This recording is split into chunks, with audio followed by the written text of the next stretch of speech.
زمانê Kurdî gula dilê min rihêne te wê ronahiya çavên min. Her tîpek wê stranan eknû di dilê min de dijî her dem tu. Zimanê Kurdî gula dilê min rihêne te wê ronahiya çavên min.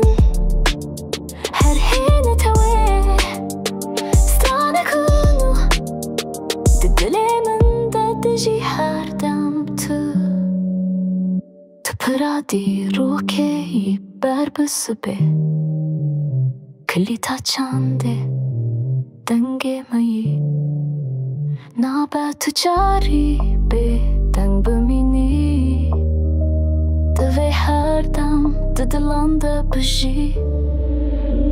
Zimanê Kurdî gula dilê min rihêne te wê ronahiya çavên min. Her tîpek wê stran eknû di dilê min de dijî her dem tu.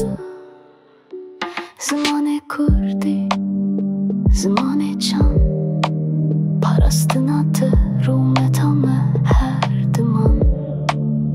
Her bijî zimanê Kurdî pîroz mînan û rozê ronî û keşû.